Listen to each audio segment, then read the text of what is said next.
Good morning and welcome everyone to our panel on artificial intelligence, gender and social justice that is part of the dialogue on responsible AI that we have the pleasure to organize with OVIA, One Coajimalpa, and the network I belong to, CELAC, that is the Human Security Network in Latin America and the Caribbean. First, allow me to invite you, please, as a housekeeping announcement, to remind you if you have your presentations, if you could share them with you later on so we can share them. I think Guillaume will be sending you a reminder about that later on. Also, if you have not added your name to our document where we are sharing our details, please feel free to do so we can remain in touch. Although Guillaume told me that everyone mostly has already filled that in, just in case. Well, that being said, I am a firm believer in multilingualism, as I know our colleagues in Quebec are too. So please allow me a few words in Spanish and French. Pues bienvenidas y bienvenidos, no hay como hablar en español, así es que nada más para saludarlas, decirles que nos da muchísimo gusto que nos acompañen el día de hoy, a investigadoras e investigadores de varias instituciones de México, nuestros colegas de la Alianza Global sobre Inteligencia Artificial y también algunos colegas del cuerpo diplomático. Gracias por estar acá. Soyez les bienvenus, c'est vraiment un grand plaisir pour nous d'être ici avec nos collègues du Mexique et du Québec. Et on espère que ça sera qu'un premier échange entre nos deux communautés. Et donc, merci beaucoup d'être ici aujourd'hui. So I will be the moderator of this session today. It's really a great pleasure for me, and please allow me to introduce myself. I am Wanda Muñoz, and in my everyday work, I focus on humanitarian disarmament and assistance to survivors of different types of violence. And I initially got involved in artificial intelligence through my disarmament work, because some countries believe it is a good idea to delegate decisions of life and death to artificial intelligence in weaponry. We in civil society, UN organizations, and others, including thousands of AI experts, that I hope including you, believe that this is not right. So we're engaged in a diplomatic process on this topic held in Geneva. And I believe for the majority of people, this is the case, that AI arrives into your life or into areas of your work unexpectedly, and sometimes unknowingly, or even worse, unwillingly.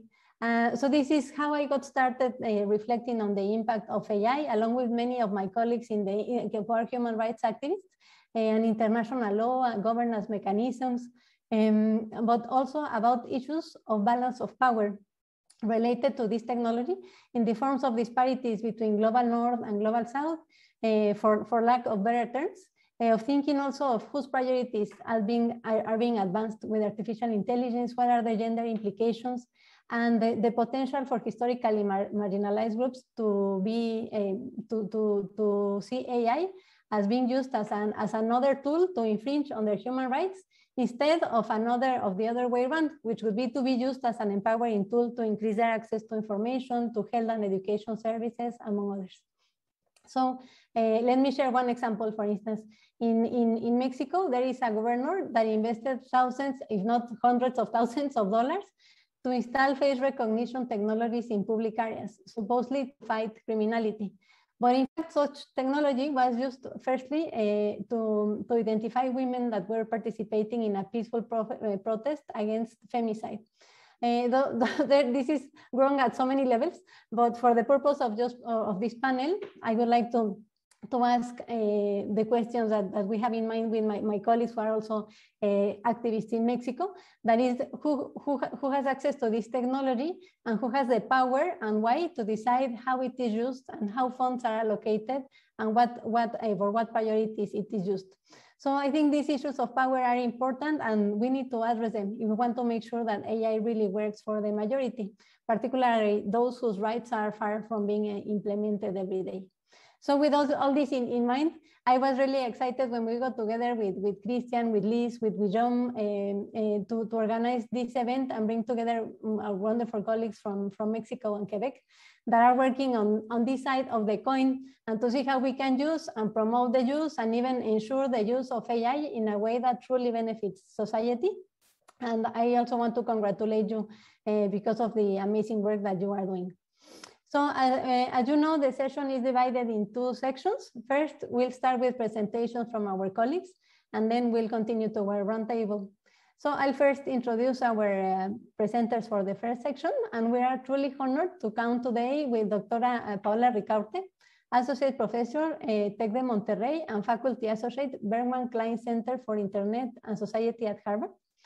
We also have the pleasure to have with us Dr. Saif Savage, Director at Northeastern University and UNAM, Dr. Karine Letelet, Professor and holder of the Abeona ENS OBIA Chair on AI and Social Justice, and Dr. Manuel Morales, Associate Professor at University of Montreal and Director of the FinML Network.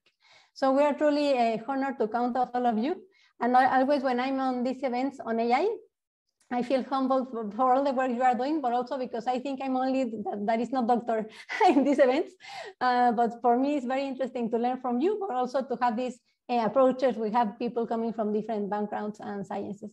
So thank you, everyone. And without further introduction, please, I'll give the floor to Dr. Ricaurte, who will discuss an ethical model that explores how alternative feminist and decolonial AI projects can challenge Western ethical frameworks. Which just reading this is like music to my ears. So please, Dr. Ricaurte, you have the floor. Well, good morning. Thank you, everyone. It's a pleasure to be here. Thank you, Wanda and Tricia, for organizing these meetings. I really admire the work that you do and always like trying to build networks and giving us the opportunity to meet and talk about these issues.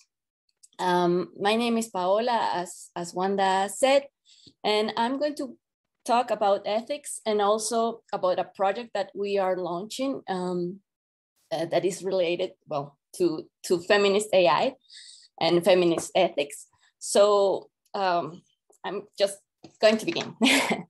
I would like to begin, as Wanda said, I would like to begin with a quote from the African philosopher Achille Mbembe, who says that the ultimate sorry, I'm sorry, I guess I cannot see. Okay, sorry. The ultimate expression of sovereignty lies to a large extent in the power and ability to dictate who may die and who must die. And I would like to begin with this because I think that we are living in a civilizational crisis, as the Colombian anthropologist Arturo Escobar calls it. So we live in a moment where we are at risk we are putting at risk the life on Earth.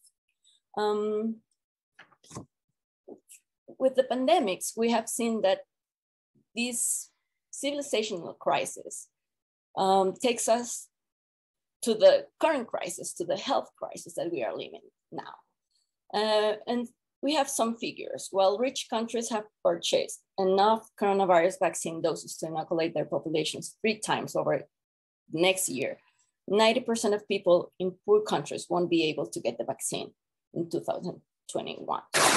So this is what we have to consider when we think, what does it mean to have this crisis, to live in this crisis, and to promote a model of the world that is not sustainable. So to give a little bit of context, for example, we have this world wealth map where we can see which are the rich countries and which are considered the poor countries. And I say are considered because if we read from a different angle what's happening with the planet, we see that the richest 1% are responsible for double the carbon emissions of the poorest 50%. So we have a different map. We have the map of ecological footprints.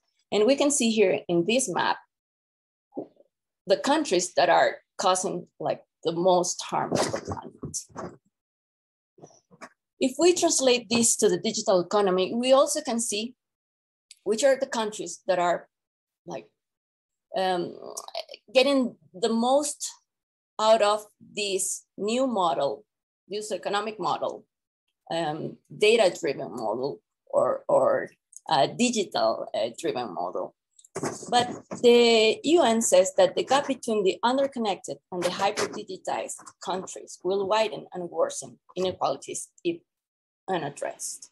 So if you can see this map, Latin America is not, like, is absent. We do not appear here.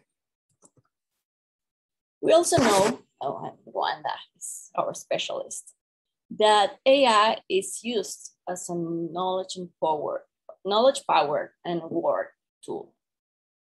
This new geopolitical power is defined by these two great countries, China and the US, and they are deciding who will die. Also, AI is used in some countries, mainly industrialized countries, to surveil and monitor and criminalize specific populations. For example, we know that in the US, during the Trump administration, but also during the Obama administration, Amazon and other surveillance companies, as Palantir and others, were used to monitor and capture, like, immigrants that were trying to get into the US. Also, we know that many governments use surveillance technologies addressed to specific populations. In this case, the US NYPD hired or bought surveillance technology to, like, define who is a criminal according to their skin color. On the other side, we have that these technologies, data-driven technologies or data-intensive technologies, or even green technologies, need raw resources that are obtained from countries, especially countries from the global south.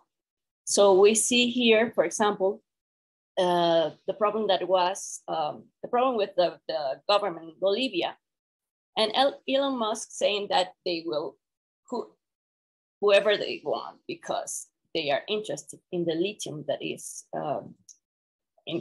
that the Bolivian government doesn't want foreign companies to have. So we have, like, this general map, and we have heard, like, we have in recent years, governments and companies in industrialized countries and international organizations have promoted various ethical frameworks to guide the development of technologies, especially those associated with artificial intelligence. So we have, like, the response to this context, to the use, development, and deployment of AI technologies has been addressed by different international organizations, companies as well, and also civic society. But we know that, like, from the global south, that these ethical frameworks, which guide practices, policies, and regulations, are based on human rights and incorporate principles to uphold them, especially in the deployment and use of AI. However, as we have historically observed, a human rights approach is not enough to guarantee human rights nor to achieve justice. On the one hand, these frameworks reflect a Western ethical perspective on the problem, which leaves out non-Western epistemologies and a discussion of justice that takes into account alternative epistemic frameworks. Current ethical frameworks focus on principles such as transparency, justice, and fairness, non-maleficence, responsibility, and privacy. But these principles are not accessible to the populations affected by AI technologies. This fact makes evident the distance between those who can understand and audit algorithms and those who cannot. On the other hand, the ethical frameworks driven by powerful actors do not discuss the geopolitical centrality of intelligence systems as a weapon of war and surveillance, as we have seen, their extractivist character, their place in the social control of bodies, territories, subjectivities, intersubjective relations, and ultimately their role in the hijacking of the future. For a more comprehensive perspective, the discussion of justice associated with technologies must be situated in dialogue with the reality of the local context and communities on which their impacts fall. In addition, it should point to the analysis of the asymmetries that make this technological development an instrument for the continuity of violence. In a global scope, integrative justice must consider the multiple dimensions in which injustice mediated by technology unfolds. That is social, economic, epistemic, labor, infrastructural, digital, climatic, energetic, food, among others, in local contexts and for specific communities, especially racialized women in the Global South. On the other hand, the definition of justice has to start from the experience of the communities themselves, and on the other hand, address the global asymmetric relations that contribute to deepening the systemic and structural violence between countries at the planetary level.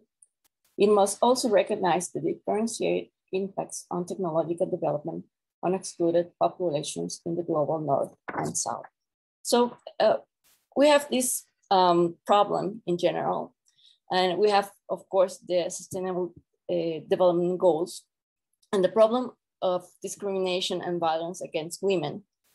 And when we try to address this problem, we also have to consider that women and girls in the Global South are relevant agents in the manufacture of technology, but they are absent from the circles of privilege that participate in the governance of smart systems, in their design, or the auditing of their use. So our question is, can we prevent AI from being a tool to amplify control, exclusion, and violence? Can we build a feminist AI? So my proposal is that we have to consider all the layers. As we know, violence is multidimensional. So justice also should be considered as a multidimensional goal. So we have to consider the geopolitics of AI, but also how this geopolitics is related to the micropolitics, the politics of the body and the territories where these technologies are used, and the bodies and territories that are impacted by these technologies. And also the whole life cycle of AI technologies, not only the AI pipeline by itself, but how this pipeline is inserted in a broader context of production and also of disposal of these technologies. So if we seek to promote technologies for the common good, we need to transform the systemic logics of exclusion and domination in which current technological production is embedded. New opportunities will open up in the path of technological production that respond to the needs of local context and of structurally excluded people. So we need conditions so that historically excluded people, especially women, especially racialized women, can participate in the governance, design, and production of technologies that respond to their needs. So we are speaking about justice in every dimension of the AI cycle as a fundamental condition for achieving autonomy, social and epistemic justice, and a dignified life. So what we are trying to do is to promote the participation of women in the process of design, and also in the process of considering what are the technologies that we need for them, or what are the technologies that they need. I'm sorry. So this project is called Incubating Feminist AI from Paper to Prototype to Pilot. The call for proposals is open, and it is calling for new models, ways of conceiving AI that correct for historic inequalities and bring social programs and policy fit for the 21st century. So we're trying to promote multidisciplinary teams located in the Global South, and also, of course, working with communities and also addressing this, the needs of women in particular. I don't know much time, but I'm going to finish there because I think I took a lot of time. Thank you. No, a couple of minutes. Okay, it's okay, Paula. Thank you. Thank you. Well, thank you very much, Paula. There's so much I have like 20,000 questions for you because we had more time to go into the details. But I just like to highlight two elements that were particularly interesting for me. That is the slide where you have like a systemic view, and you can see that what happens in nature is related to what happens in social system that is related with bodily autonomy, no? And it's something that not necessarily you address all the time. I mean, not you personally, we address all the time because we focus in our specific topic, but what happens in each of these issues is related to the others. And the other one is what you said about who understands and who audits algorithms, because I think this also is key, and there's much work that we can do over there. So mindful of time, I'm going to go with to ask, please, Dr. Savage, if you can please come with us. And she will be telling us more about her work to scale data analysis to understand violence and challenges that women face both online and offline, and how we can use that understanding to design intelligent interfaces to address that violence, including in the private and political spheres. Thank you so much, Dr. Savage, for being here on this important topic. Please, thank you. Thank you very much. It's a true honor to be here. Thank you very much for the invitation. Let me try to share my screen. I think I accidentally shared. Do you guys, are you seeing, because right now I'm seeing like some PDFs, or are you guys seeing my no, we see the PowerPoint, but we also see other things on the background. Oh, okay. Let me, okay. So right now, are you seeing my slides now? Yes. No, it's perfect. Thank you. Great. Thank you very much, Wanda, for the invitation. It's a true honor to be here. And really congrats to Wanda, because I really like how you have been able to create this link between Latin America, Mexico, and Canada. And it's very inspiring to see this. And it's a true honor to meet all of you. And thank you very much for the invitation. So today I'm going to be talking about how we can design inclusive AI, especially for Latin America. So a question that I have been passionate about is thinking about how exactly can we design AI that is focused for Latin America and AI that is inclusive. So I argue that in order to accomplish this, we need to, on one hand, be able to understand the different values that different stakeholders have. And we also need to understand what are the main social problems that these different stakeholders are facing. And by being able to understand these two dynamics, what critical social problems are different actors in Latin America facing, we can then design AI for good, an AI that is inclusive for these regions. And how does this AI for good look like? Well, for one hand, maybe it's tools that use deep learning in order to help workers be able to create fairer work conditions, better wages, better treatment from their employers.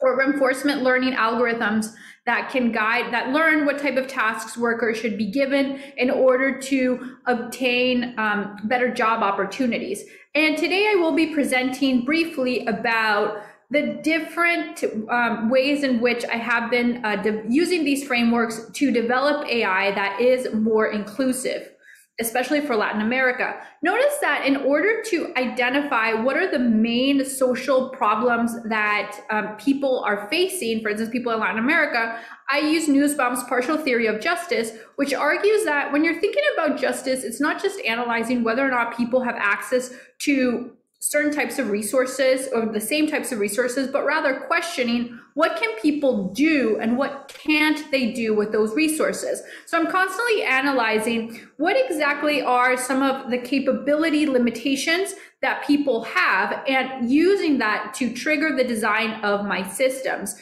And by the way, I'm a computer scientist and a computer engineer, so I do a lot of system building. Currently, I'm with the National Autonomous University of Mexico, UNAM, and also Northeastern University.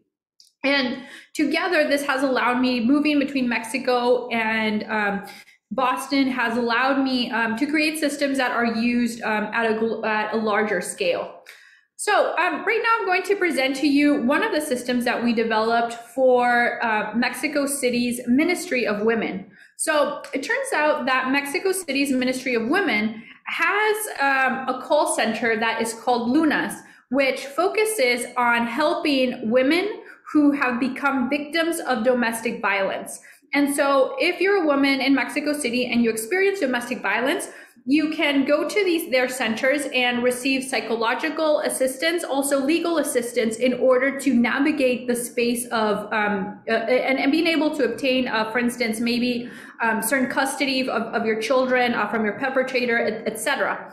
Now, one of the things that we started to realize, we started to interview the different government workers who were assisting these women.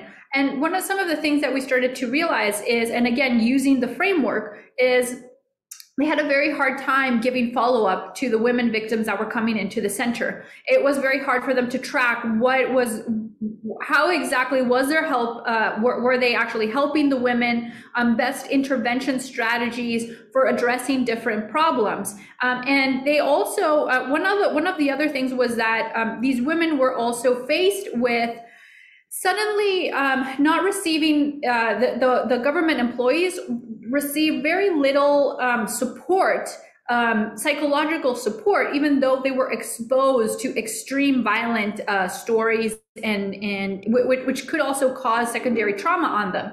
So based on this, and again, using our social justice framework, we design intelligent interfaces that we argue are providing a type of feminist data analytics.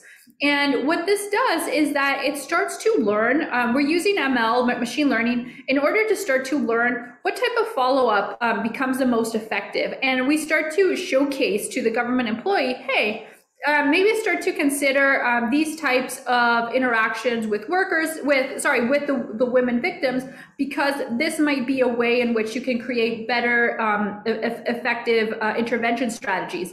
And we also help them to identify cases that are maybe falling under the cracks that they need to act now in order to save a woman's life. So for instance, here in this case, we're especially helping them to focus on the cases that are around femicidios. Femicidios is a term that emerged in Mexico. I think it emerged in Mexico around murders that are focused on women.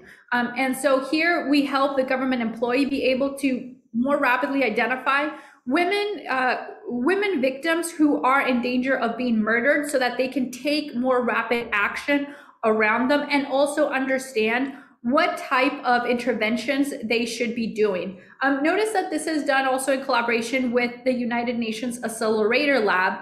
And right now our interfaces are being deployed directly in Mexico City's Ministry of Women. And so this is a case of where we use the framework to identify what things were what things were difficult for government employees to execute, and helping them to be able to conduct something about it. Now, we've also been designing technology for rural regions. And here again, we started to also conduct interviews to understand what are some of the limitations that especially people in rural regions are facing when they want to execute their plans. One of the things that we realized, again, using our frameworks and conducting interviews, was that most rural regions in Mexico are led by women. Why? Because the men leave for the city. And so this meant that when we're designing technology for them, we had to be conscious that if women want to change the technology, it had to be something that they could carry and that they could easily modify. And so we created technology that was made out of clay. Why made out of clay? Because the clay is something that women, based on their traditions, can also easily adapt to, and it's also something that is not heavy for women to change. And so we created technology with clay, and we also ensured that the technology followed the traditions of the women, which was related around their cooking, which is a very important component for them. Another thing that we did was that also we ensured that this technology was collaborative in nature. Why was collaboration important? Well, it turns out that originally the government was bringing into these rural communities new technology that was much more efficient, but the people in the rural regions never actually use the technology. And so by making the technology something that the community is coming together to build, we help them adopt the technology longer term. So this was another way in which we started to use the framework to understand the big social problems that these communities are facing and start to design technology that will be appropriated by them.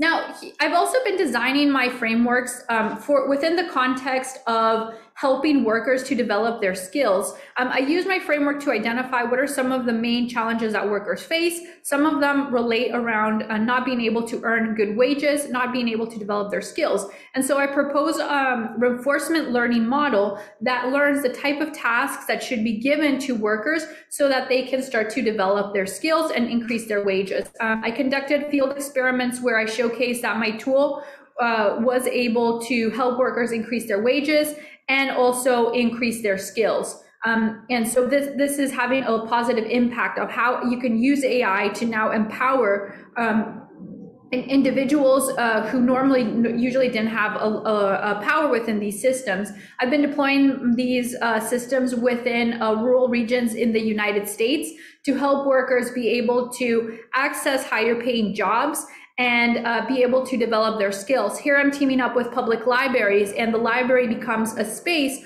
that workers can use to start to develop their skills. Now I'm going to talk briefly about how we can enable AI in government, because I have been working closely with different federal governments, and so I would like to share a little bit about it. I think that there's a lot of value in enabling collaborations between academia, governments, NGO, and industries in order to execute. And so on one hand, we created a collaboration between my university, UNAM, and the Ministry of Foreign Affairs. And together, we're using this collaboration where from the university, we are designing new technologies, and then we're working closely with the government tech team to deploy these technologies at scale. And so the university can bring in a lot of value in helping the union become thought leaders in the field while delivering better services to citizens. And so we developed virtual assistants that help the government to deliver better services to citizens. These virtual assistants were designed using culture theory. And so we use culture theory to design avatars that are adapted to the Mexican culture and that the Mexican citizens can feel comfortable and they identify with them. These avatars are also, these intelligent virtual assistants are also made so that the government employee can delegate work to the virtual assistant so that they can focus on work that is more interesting, more creative, and the intelligent virtual assistant can focus on those completing those tedious tasks. We've also had worked with Mexico's presidency in the past, and there we have been designing public infrastructure computational public infrastructure so that people can, academics, NGOs, local governments can use the public infrastructure in order to innovate. I think it's critical that we think about how we can provide this public infrastructure to different audiences, given that AI requires a lot of computation. Notice that I think one big thing that is important for me to highlight is that a lot of these teams were led by women. And so that was really nice to see. And I've also been exploring that within the context of creating public infrastructure to study disinformation. And I shared a report that we did on this.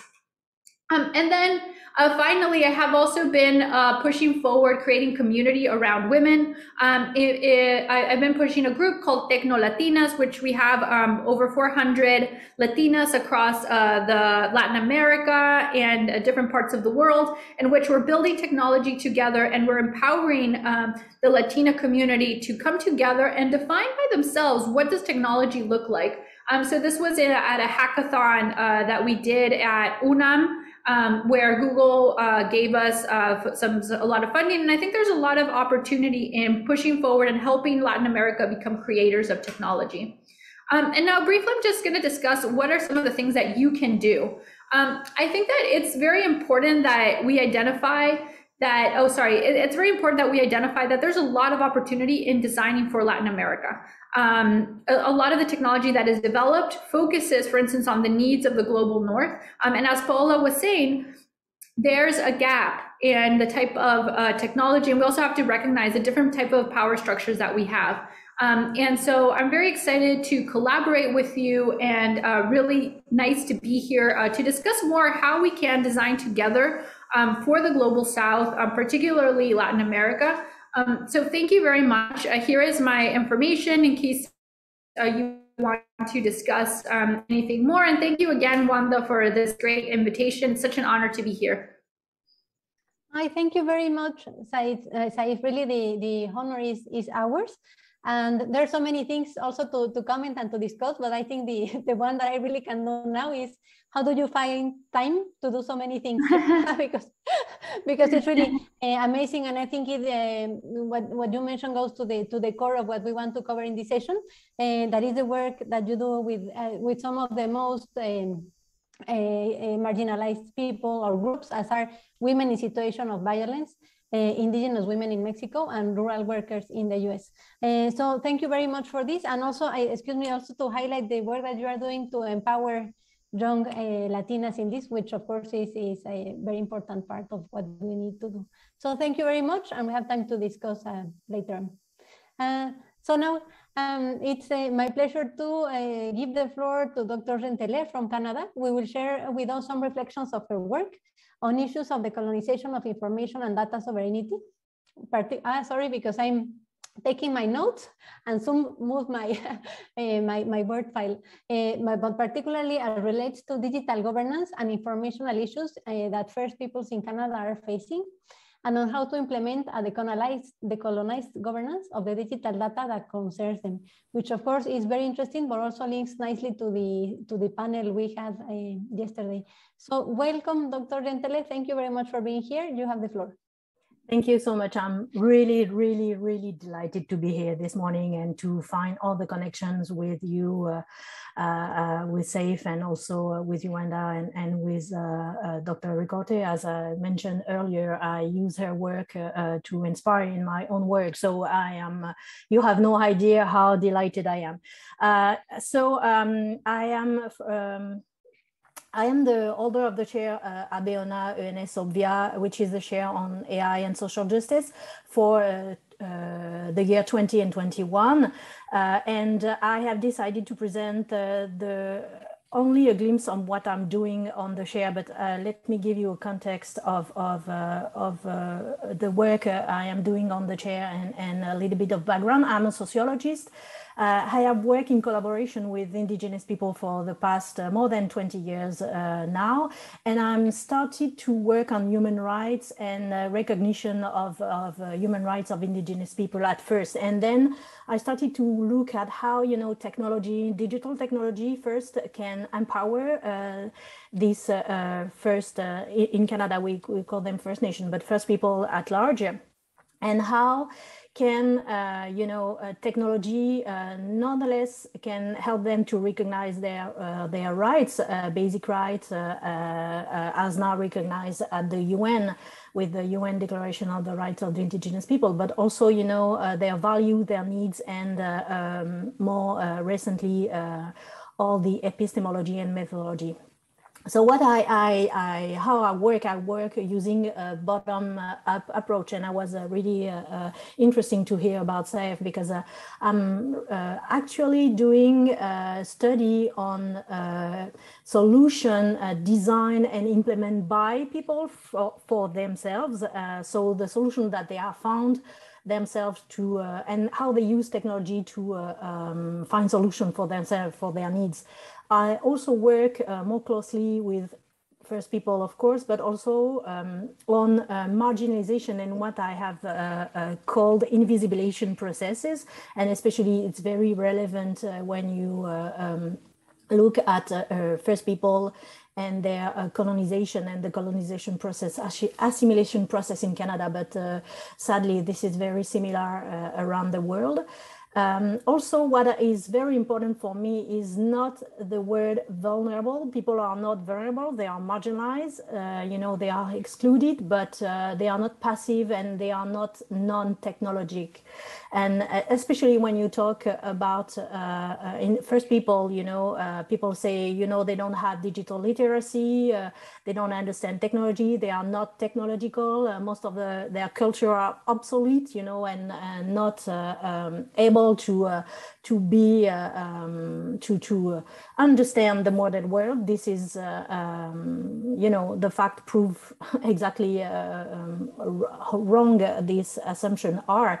So I work basically on the fact that people find solution for themselves, so they have like social agency and digital agency. This is very important for me. So the work I am doing on the share is like representation, identity representation, digital representation, of course, power relations.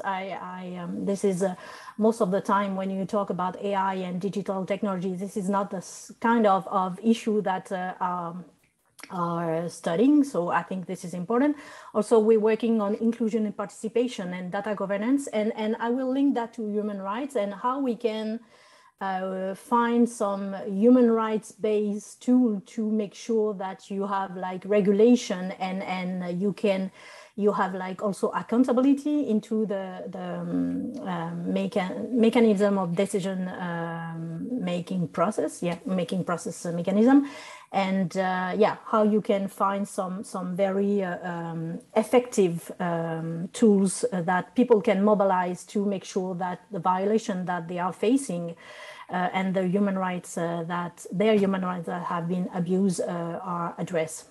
And also, of course, I work with the colonization and digital colonization. This is, it will be, the topic that I'm going to talk about this morning, because this is something that is rising in Canada, especially since the beginning of the colonization. First Nation and First People in Canada struggle and try to make sure that I don't know the word in English, but how to combat, how to fight against colonization and processes assimilation, but with the use of digital technology and the data, and they face like a new kind of colonization.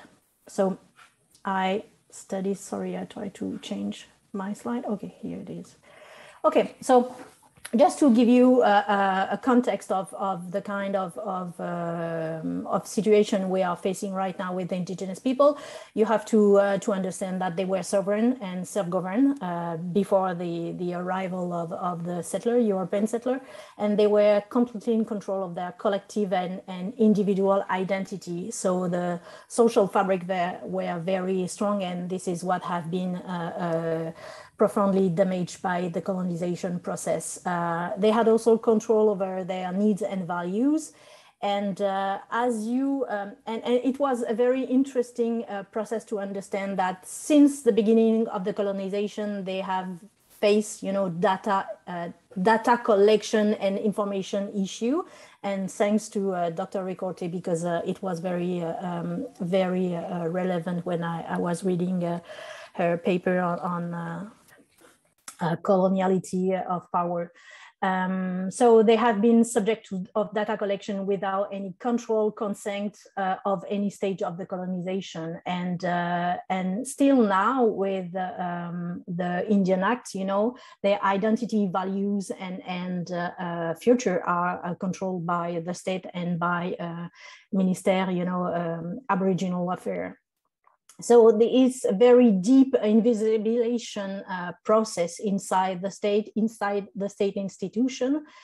And more of that, the information and the data that have been collected since the start of the colonization has been used to justify the assimilation and the colonization. So it's really a deep issue of information. And this is definitely why,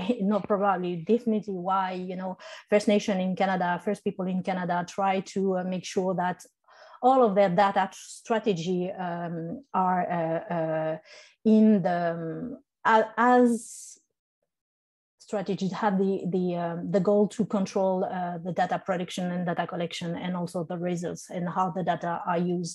Also, you have to, when you talk about data information related to First People, you have to understand that this is, of course, a political issue, but researcher and public agency have participate to that. So it can be, you know, separated from like a social context and a historical context of the work of researcher and how they participate to collect data in a wrong way without consent and without consultation and collaboration. And at some point it affects the relation between researcher and indigenous people, and how, for example, we can collaborate on initiative around some societal issue like health. And we have seen that during the latest COVID crisis, but also the statistic, for example. Also, you have to understand that in Canada, and I talked briefly about that, but you know, data are still used to control not only socially but also biologically who is, as we have the Indian Act, people are called Indian by the law. And who is an Indian and who is a good Indian, because in the Indian Act you still have like a broad quantum defining who are you and what are the kind of rights you are entitled to. So this is a big issue too. It's not only, you know, it's not so like a social identity issue. It's also a biological and individual and very intimate control of who you are, and you have many consequences, for example, on the conception of the body of women bodies, for example, and the decision that they can make. And have you, for the Canadian of my colleague, maybe you have heard about the school board, first of all, but also forced sterilization of women. So they don't even have the choice to decide for their body and for the kind of contraception or of kind of the number of kids they want to have. So it's going that far on the control of their identity and their intimacy, if I can name. Okay, so I also want to give an example. This is because I'm working with two First Nation colleagues doing some ethical training about research, and now we start some training about digital, you know, digital data, ethics of digital data, and we want to show that during, you know, when Canada had board school from 1920 to 1996, the last board school closed on 1996, they made some experiment on kids. So this is for my colleagues, for my First Nation colleague, this is very, you know, you cannot ask First People to have no concern about data because, you know, this is what they have been facing for many years and nobody believed them. So this is why, you know, they are going strong on that. So the data strategy that they have developed, and this title is, in fact, because I just published a recent paper on that, first stage of an analysis research I'm doing with my colleague about, you know, digital data and decolonization. So the data strategy they have been developing in Canada, and it's also relevant for New Zealand, Australia for sure, are based on decolonization and sovereignty. Because data issue, as I mentioned, is also an issue of injustice and an issue of epistemic injustice, meaning that data, first of all, are linked to identity representation, and I tried to talk about a little bit about that earlier, but also highlight processes of marginalization and invisibilization. So what data strategy are designed for is also to restore their own narrative and their self-representation of their individual but also collective identity. This is why, you know, this data strategy has to as to induce a shift in political level and social level, meaning that they want also to implement their traditional knowledges, traditional methodologies also, but also their lived experience and how they design and how they represent their terms of their lived experience, and not from a state perspective or a colonial perspective. So this aspect of epistemic resistance is very important. And this epistemic resistance is also to struggle and fight against digital colonization, and make sure that all the data practices that had been going on during the colonization, and I don't know why I'm saying that, because, you know, the colonization is still going on with indigenous people right now in Canada, especially because we still have, you know, the Indian Act, and this is the only act that governs indigenous individual, and they are still individual. They are not recognized as political entities still, because they don't have collective rights. So the data governance that they put in place with some principles of data governance, like in Canada we have the OCAP principle, which is I know it's OCAP. It's ownership, control, OCAP A, it's assessment and property. Yeah.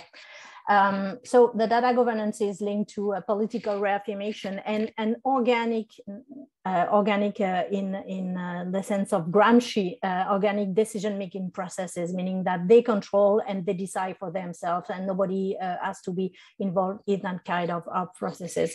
So also self-representation, and I was mentioning earlier, you know, the to restore their own narrative on their identity. This is a core element of their data governance, and the OCAP principle, for example, of self-determination and sovereignty on governance. And also the data governance model are first designed to support their values and their needs as they defined by themselves. And the last, because I think I am, okay. Also, the data strategy, you know, they are here to reassert self-representation, but also self-determination. And so there is no distinction between, you know, data and political values and cultural values, and this go in line. There is a constant line between these.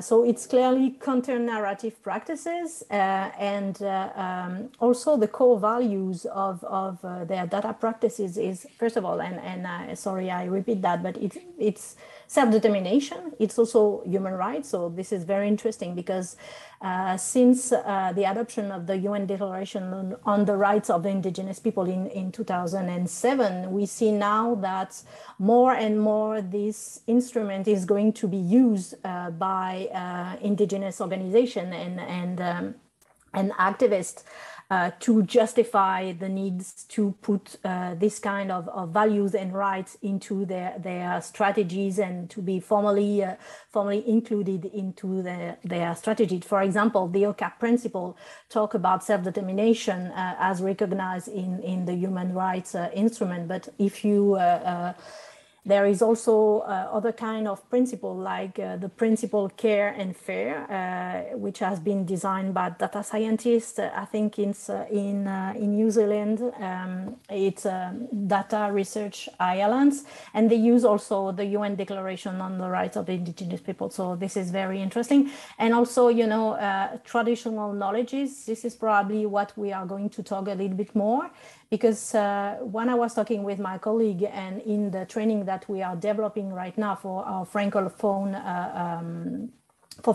First Nation community, for example, because there is a need to do some work on that, and to let people know about this kind of issue of digital data and the issue regarding to that. You know, traditional knowledges and methodology are very the key aspect of this kind of strategy, and they start to do some work, but especially, I don't know about you in Latin America, but in the Francophone part of Canada, this is the beginning of a process of redefining the data strategy. You know, the sovereignty and decolonization aspect is very strong and has been linked to, you know, political goals and political values. But there is more and more push to include traditional knowledge and epistemologies and methodology, First Nation methodology into the data collection, into the design of digital tools and the implementation. So I think this is a very interesting work coming ahead, and yeah, I hope I will be part of that. But I'm pretty sure I will be part of that, and this is a conversation that we are beginning here in Quebec. So yeah, thank you, and this is my contact, and please don't hesitate to ask anything. Thank you very much, Karin. This has also been a fascinating presentation, and I just want to underline for me some of the key elements that you mentioned related to regulation, accountability, and several times you mentioned human rights and human rights-based tools. And for me, this is also key in the context of First People, but also more generally, because there's a lot of talk about ethics, and I think we should be talking about ethics and human rights as well. Yeah, so I wanted to put that on the table, and also to what you pointed several times about the rights of indigenous people and what has been codified or not, because in what seems like another life, I initially worked on this topic, and I remember that when the Declaration on the Rights of Indigenous People was adopted, indigenous people wanted a convention, like you have the Convention on the Rights of the Child or on the Rights of People with Disabilities. And I imagine, sorry, but I think Canada was one of the countries that blocked that. That's why we have a declaration. So this comes back to the point of not being recognized as a political entity or recognizing their collective rights. So I think these are issues that are also relevant, of course, in Mexico and other countries. So thank you very much for sharing. And on that note, now it's my pleasure to introduce Dr. Manuel Morales, who will discuss with us how AI can support the implementation of sustainable finance by presenting their project on the construction of digital tools to assist in the inventory, identification, systematic monitoring, and dissemination of information in terms of environmental, social, and governance accountability and transparency of investments. So this is also really interesting for me, and I hope for everyone, but this is also some topic I worked on before, initially on microfinance. But I think at the time we didn't even have internet widely available, so much less the technologies we have now. So thank you, Dr. Morales. The floor is yours. Hi everyone. Thank you, Wanda, for the introduction. Thanks again for the invitation. I'm very honored and very humbled to be part of this panel and learning about so many interesting projects that seek to create impact with technology. It's very inspiring. So I come from a different world. I come from a world of finance. I've been doing research in finance, and the main focus has always been creating economic value through technology. But lately, one of the objectives that we're trying to attain with this group and this project that we have is to insert some other aspirations within that world, which is creating social value as well, and see how we can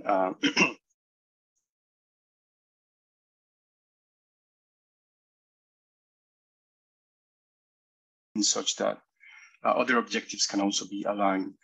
I would start with 2 elements of context, because I think that would be interesting for the discussion. So I would like to talk about the journey, how we got to this point, because I think itself that evolution could be interesting for the discussion, because it shows how a project like this, which is collaborative, can bring different players, regulators, universities, private sector, to tackle a problem. So I think I will start by that.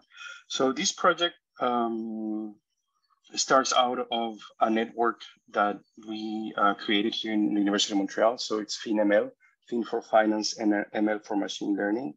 It's a project that was funded by the federal government of Canada, and the objective was to, around training, right? So train the next generation of financial professionals. So that is people that have traditional skills, but then we bring them other skills related to data science, machine learning, artificial intelligence, but also other type of complementary skills, right? So about responsible deployments of AI, governance of models, intellectual property.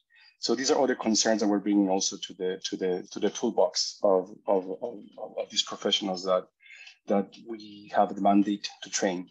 Now, how do we do this? We do this with a network of universities and researchers, but also with a network of industrial partners.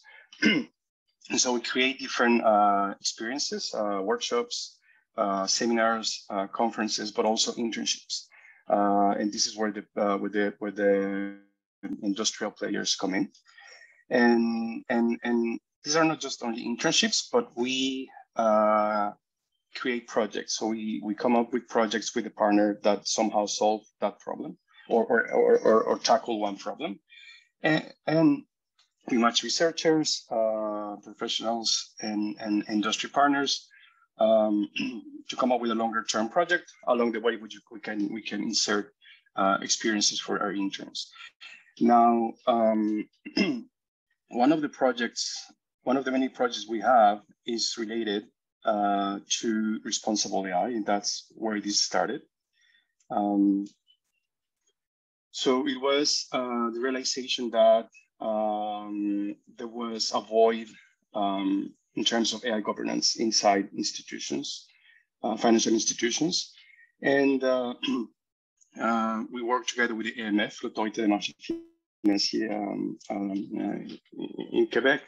And we included in our training programs questions regarding fairness, bias, human in the loop, and the notion of responsible AI. This was in 2019. It is an ongoing project, but that led the way to what today is this sustainable AI for sustainable finance.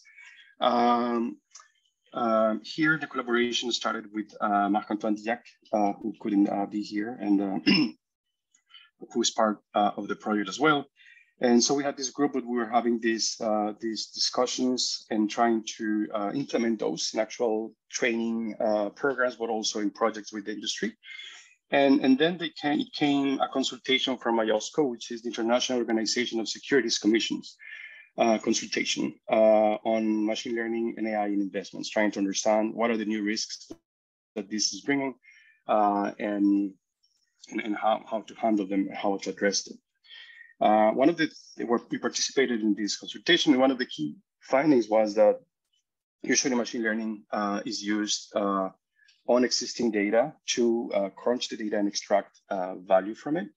But another part that it's important and that it's available through the technology that we call AI, it's also generating new sources of data, right? So taking unstructured information that it's available in digital form and other forms, and create new data sets that can be used as well, and that provide new perspectives on the problem. And the key field of application for this was ESG finance. ESG, E refers to environmental, societal, and governance factors.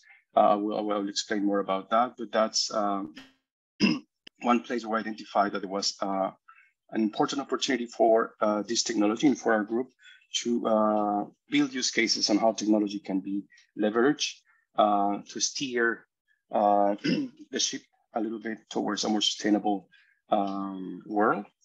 And so in 2021, we are kicking off our project on sustainable finance. We are partnering with Cyrano in Montreal, with Agora Lab out of Mila, the MEI, that's the Ministère de l'Économie et de l'Innovation of Quebec, who are funding different components of this project. We have the support also of important players in the ecosystem. And that's what I'm going to talk about today. But I thought that it was interesting to show this timeline because it shows how this project started, which originated as a training program, but then through different conversations and participation with different players, it shaped up in a use case that where we believe that we can create impact within our field using the technology and the skills that we have been working on. I'm just looking at the time, don't want to go over. So that was the context. So maybe I'll spend a bit of time describing it. So the idea, and I'm showing here the 17 Sustainable Development Goals. We heard about them earlier. So sustainable finance refers to this idea of, or the process of taking into account these ESG considerations, so environmental, social, and governance considerations, when making an investment decision. Because whether we agree with it or not, this is the system that is in place, and probably one can argue that the financial sector is at the origin or the source, or plays an important role on all those inequalities that we have heard about today in the world. So the idea here is of sustainable finance is taking into account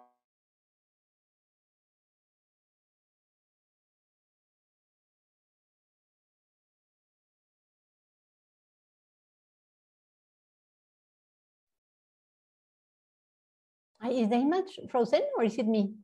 No, I think it's everybody because it's not the first time. Yeah, maybe. Shall we wait for a second? Manuel, are you back? I'm back. Can you hear me? Yes. Yes, but you freeze. It's the second time. Weird. It was frozen for a couple of seconds. Oh, yeah. Sorry about that. It's my internet connection. But that's weird because I was listening to what you were saying, but you couldn't hear me. So anyway, so I don't know where you lost me, but I was defining sustainable finance. So the idea is to lead the way to increase long-term investments in sustainable economic activities. So it has there's a key role that can be played here to mobilize that capital that is necessary, that has to be delivered if we want to achieve those sustainability goals. There's an estimated 600 billion of green investments that it's needed each year that has to be diverted toward green investments. Again, we need to define what green investments is, but in the next 15 years, if we want to attain one of the global warming goals of 1.5 degrees by 2100. So this is the idea, the philosophy. Now, why would this make sense from the investor's perspective? Well, they are part of the system, and it's a system that it's under pressure because of mainly climate change, and they are striving to adapt and understand the environment where they are. And so if they stick to their original goals, which are create positive returns in the long term, of course they're gonna need to have visibility on these factors to be able to meet those goals. Here, another interesting component here is that part of our partners are asset managers, institutional asset managers in Quebec. So these are institutional asset managers that that are managing pension funds, right? And they have in Quebec and in Canada, they have two missions. One, of course, is to manage those funds such that retirees can get the retirement plan at the end. But it also has a mission of creating value, economic and social value for the society and the economies. So their investments have that goal in mind as well, and so they have been very open to this collaboration in this project. So that's the general goal. That's the underlying problematic. Now, you want to be a little bit more specific. ESG. So ESG, these are very high level factors. So environmental considerations, they refer to the preservation of biodiversity, pollution, waste disposal, climate change mitigation. There has been a lot of attention to this space, not so much to the other two. So social considerations, so the S stands for social. So it refers to, and we heard a lot about this part earlier today. So it's about prevention of inequality, investing in human capital in communities, human rights issues, and the relationships with employees and suppliers and customers. And of course, then the governance, the G, these are considerations of governance of public and private organizations, how they're managed, their managing structures, their human resource processes, and their shareholders' rights, and if they have or not a sustainable corporate strategy. So those are the three pillars of this, but then when you want to operationalize this, it has to be broken down into more material items.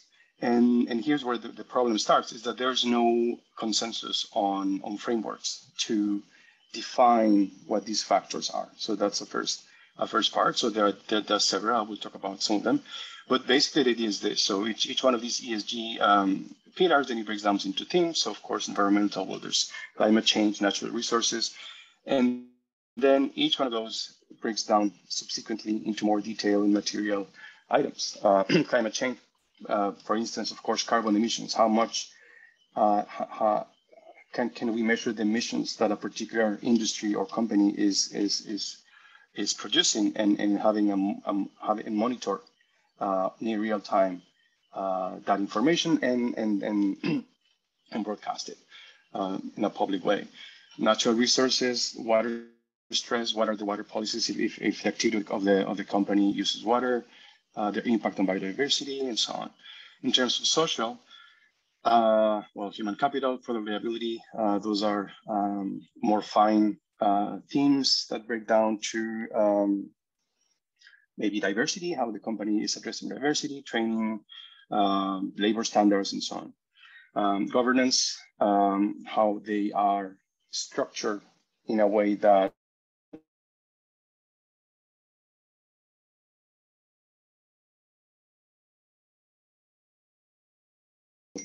activity, right? So board composition, their governance practices, and so on. And then that would give you the framework, right? And there are many currently in place. There's no consensus, there's no standard. Companies, however, they have, for the past 10, 15 years, been disclosing pieces of this information voluntarily. Sometimes this is recommended by the different regulatory bodies worldwide, but there's no standard or regulation on how these disclosures are produced or what they contain. They are few. The U.S. Securities and Exchange Commission asks for reports, and ESG information is not compulsory, but some of these reports contain information on this. They are sustainability reports that companies produce, or environmental reports, which are, again, non-standardized at all. And sometimes they are part of other reports. So out of all of this information, investors, and I would argue society, would like to get a visibility on how they are addressing all those items that I showed when the framework gets broken down into material items. Currently, the state of affairs here is you have the Bloombergs and the Thomson Reuters of the world coming up with metrics, allegedly using different sources of data and machine learning to measure the footprint, the ESG footprint of investments, right? Because again, if we and I take a step back a little bit. So the idea here is understanding what's the footprint of the investments that a particular investors, the decision investments that a particular investor makes, and understand what's the impact on that, and use that as a information to decide. So these companies, they have these measures. They have been recent studies that show that these are biased. They are non-correlated. That means that sometimes you look at one metric, you get a high score for one company. You look at a different metric, it's a completely different story. So there are no standards. And on the other hand, and I think I'm a little bit going over time, so I will just wrap up. On the other hand, these disclosures, they are maybe once a year, every quarter, if we're lucky. But then again, these reports, they use information that itself it's outdated. Probably dates back several weeks or months before. So the idea is, how can we monitor this in a near real-time way and make it visible not only for investors but also for society as a whole? Our project objective then is to test and try NLP technologies, so natural language processing technologies, to extract this information in an efficient way and allow for scalability, because this is key. How this analysis can be made at a scale such that information is available in public. So that's what we're doing. We're doing that in collaboration with different players, in particular with Algoa Lab and the group of Marc-Antoine. The idea is also push forward the reflection on, from an applied ethics perspective, on what would be the right framework to use here. Like I mentioned, one problem is that there's no common framework. Yes, we can use data to extract that information, but then it has to be aligned with a framework that there's that answers the needs and our perspective, which in this case it has to be anchored on an applied ethics perspective.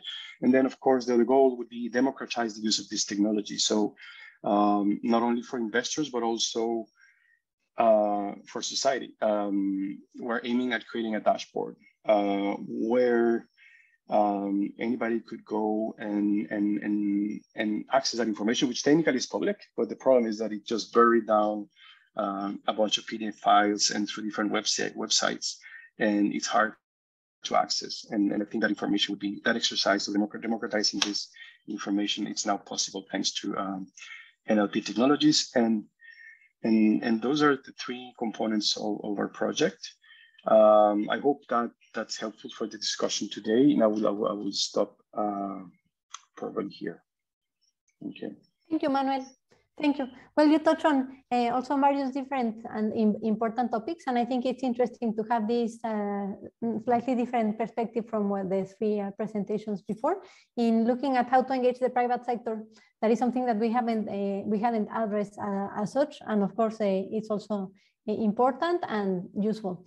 And the one thing also that struck me, and I would like to discuss more with you maybe in the questions, is about what you mentioned about the metrics and the indicators, because something that is always interesting for me and that I think we should discuss more is about who is deciding which are the indicators, and what is the link between the indicators we use and human rights indicators, or indicators on gender inequality, for instance, all these issues, because of course, depending on who decides what the metrics are, then the outcomes are going to be different. And so I think this is also, I'm having so many ideas for other sessions we could organize just on metrics, and one just on regulation and governance. So thank you very much for what you shared. And now, please, if you like, we move on to the second section of our discussion, that is the roundtable.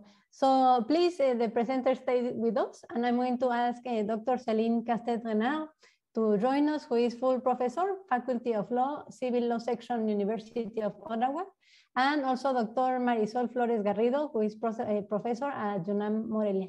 So thank you very much, Marisol, Céline, and also Dr. Savage, who stays with us, as well as the other presenters.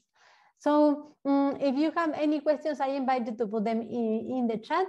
In the meantime, please, I'd like to ask you, Celine, if you would like to share some views on what was discussed, but also if you could share with us some ideas regarding this concept that we have been discussing about transdisciplinarity, multi-stakeholders, and all of these concepts that are mentioned, but they are not all the time really applied in the projects. And I think for me as human rights activist, but also for others, the question is always how to really bring together in meaningful exchanges those who are specialized in AI with the people or the ministries for whom AI may be something completely out of their panorama, no?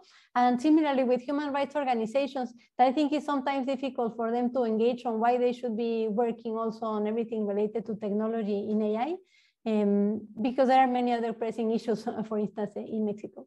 So thank you very much, Celine. I think that's 27 questions in one. Thank you. Thank you, Wanda, and thank you all for your very interesting presentation. It's very inspiring, and I'm very glad and honored to be here. I would try to answer shortly in your very vast question and very important question. And indeed, I think today there is a gap between public policies, AI communities, and sometimes even civil society and human rights organizations.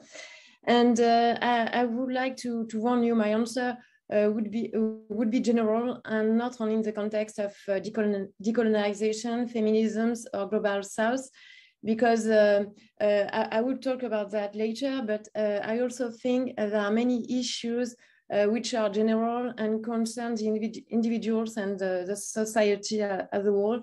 And for instance, ethical and social issues regarding AI are also global, and I would like to highlight this point.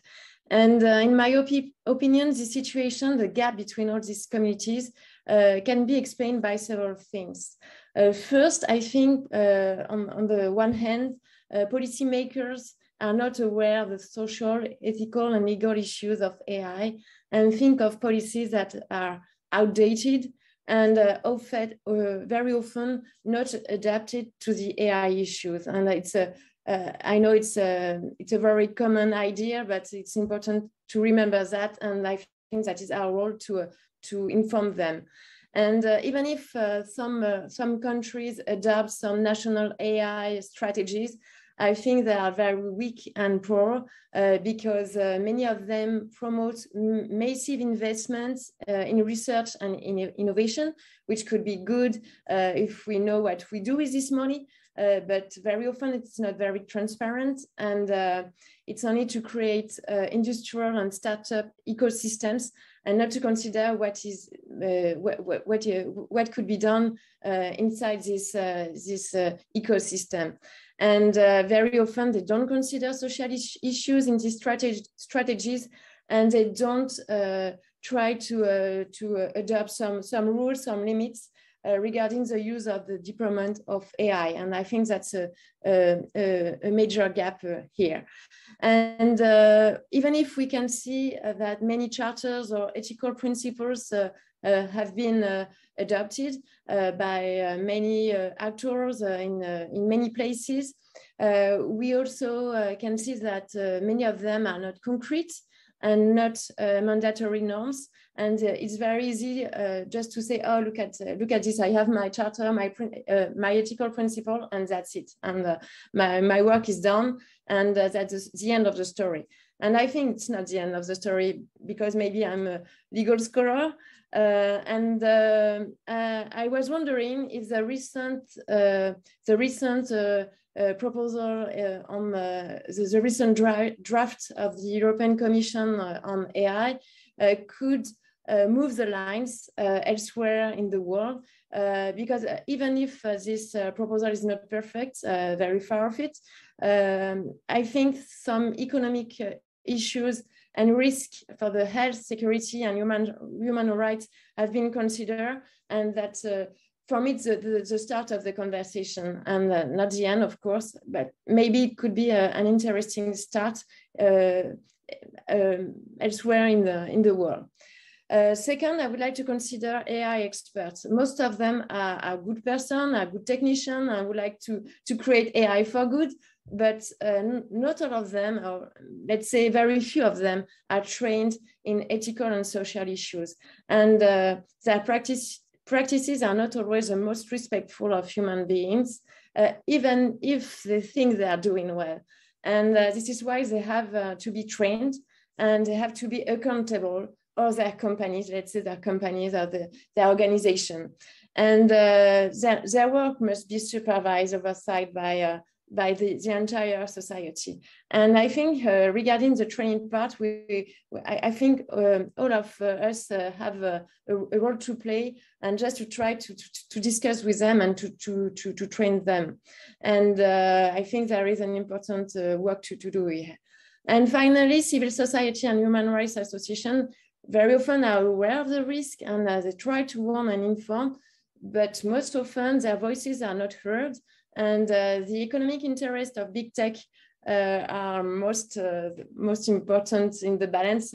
I think it's very difficult to fight against big tech. And there is another part of the conversation. The big tech pretend to develop AI for good, and they are predominant. And once again, it's like at the end of the story, we have our charter, we really would like to do AI for good, and that's it. And we don't have to forget the fact that states themselves have an important interest in encouraging AI to improve their means of surveillance. And the example given, you gave, Wanda, on the use of facial recognition on public spaces by the police to monitor demonstration and to monitor the population as a whole, is an excellent example of that. So this is why all these people has to be accountable and oversight. And I think ethics is not good enough to do it. And I think we really need first to train and to talk with all these communities. And I think academics are the most important people to do it, because I think that's an important part of our job, to try to engage all these people together, or maybe to talk with them separately. So I think that's the first part and an important part of the conversation. And second, to make them accountable, I think legal rules are very important and necessary today regarding the social risk of AI. Maybe I stop there because thank you, Celine. I wish that I didn't have to stop you there, but we want to also hear from our colleagues. But thank you very much for all the things that you raised. I was nodding all the time because I couldn't agree more. And I think one issue, for example, with the EU Commission proposal that I think needs to be also discussed widely, also for us who are not European, is because they have first, I think it's going to set a standard if we want it or not, but also they say they want it to be a global standard. So for me also the question is, well, what are we doing in Latin America? Because we're just going to wait and then copy the one from the European Union or do some across, or I think we should be proposing more what we want to do for us as a region, etc. And then you mentioned also they need to train the students who are in these issues. And on that also links nicely with the question we had for Dr. Marisol, that we're also very happy to have you here. So let me please come to the question, because we know that you have done a lot of work on gender. And as we, I think, generally hear about gender in AI, most of the time it focuses on ensuring there are, or questioning what can they do to have more women in AI, and also how to reduce algorithmic bias, which of course are two elements that are crucial and we should all be working on. But I think gender in AI should also go beyond that, and to see how we ensure that actually women priorities are integrated in how AI is developed and for what it is used. For example, in some of the examples we have mentioned of women in situations of violence, if you ask how can AI be of use for you? Certainly, they're not going to say use it in weaponry. So all these questions of how AI is used and who decides, I think are also key to what we are discussing. So we'd like to ask you if you could tell us a little bit more about the work you're doing to carry out this training on gender, but also to ensure that when we discuss about gender, it's not just talk, but we're also thinking of actions that can be gender responsive and even gender transformative. Thank you, Dr. Marisol. Hi, Wanda, thank you. And thank you, everyone. I am really enjoying this event. And well, as you pointed out, I think gender-related issues around artificial intelligence go beyond balanced data sets and having more women in the field. And I think these are aspects that we definitely have to take into account, but the problem goes deeper. And technology is one of the ways in which gender itself has been done by defining and assigning particular skills to specific bodies. And in this context, I think that we find a very complicated relationship of women in computer science and AI. From the image of this playmate Lina that was used in computer vision to masculine workplaces that require women to dress and act in an unfeminine way to be accepted by their peers, or these beauty apps that reinforce standards, or the female voice of assistant devices, or just last week, we learned from a software that uses neural networks to easily generate fake porn using any woman's face. And if we think for a moment on this application, it's hardly surprising that it exists. I mean, it's not even that creative, considering the huge industry behind porn and the culture of tech personalities that we have fed for years, where every programmer wants to have an idea that leads to a huge commercial success, regardless of its consequences. You know, like this motto of move fast and break things. And I think that justice in the relation between gender and technology, as Gebru puts it, begins with who gets a seat on the table from the very beginning and from the very design. And that shifts the question of how a particular AI app can improve women's lives to how we ensure that diverse voices are included in the very step of imagining the technology and imagining its potential and its possible misuses. Because as Paul Virilio says, within every technology, there is an accident. And we should include as a fundamental part of our work the apparently simple step of taking the time to assess not only what could go wrong with a particular tool, but also if the construction of the tool really brings us closer to the future that we as a plural community envision. So I think it's a matter of who is included and how. I believe that many tools that come from feminist epistemologies can bring light to our issues with gender by analyzing technology from a power perspective. Like you say, technology by whom, to be used by whom, in which language, and with whose priorities in mind. And I don't know, I don't think that there are quick fixes for the problem. We need diversity among humans who are involved and in the decision-making process. And we also need to use this clear digital inequality to start exploring history in order to make sense of our present and plan wisely for the future. And for these reasons, I think that education is key to achieve better technology, but not an education focused only on programming languages or computational techniques, but one that seeks the development of an interdisciplinary point of view combined with critical thinking skills that allow us to question technology and artificial intelligence from a well-informed standpoint. Thank you very much, Marisol. No, excellent, excellent. Thank you for sharing all this. And I hope we can also hear a little bit more from you later on. And I like also your link with start exploring history, because I think sometimes we analyze a situation and when you start looking at all the factors that led to the inequality that exists now, you understand better what you need to address. So thank you for bringing that up. And then I like to I go back to Dr. Saif.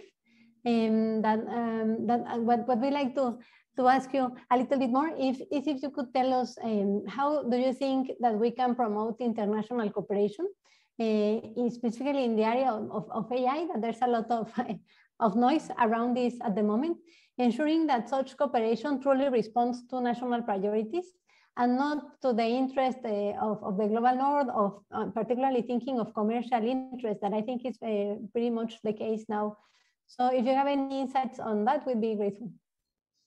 Yeah, I think it's critical to have co-design sessions where you involve the people for which you want a certain AI technology to be deployed with. So some of the things that we have been doing is, for instance, we're creating AI-based technology for rural regions in Mexico.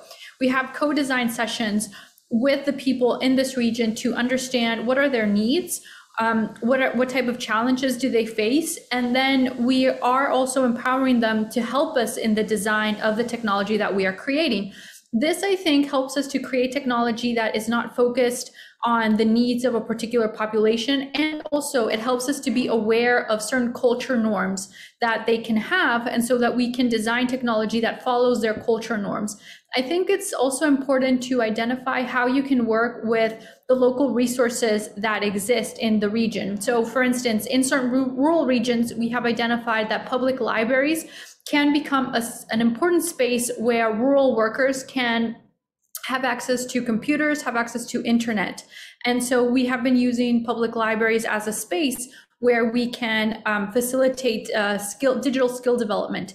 And so I think it's critical to identify also who are your partners, especially within particular spaces.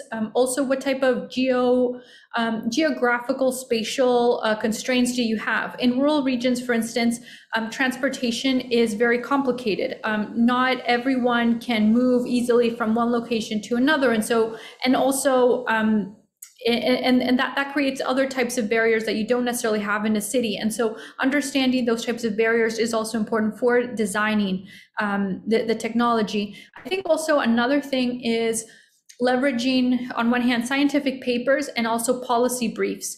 I think the policy briefs can be very important to engage those critical actors in the government who can facilitate and help you to advance the different projects that you have. So our research lab has been focused on publishing at top conferences and journals so that we can share with our peers the ideas that we have, but also creating, for instance, I shared in the chat a blog post that we created with the Inter-American Bank, and also I shared a policy brief that we had created with the Federation of American Scientists.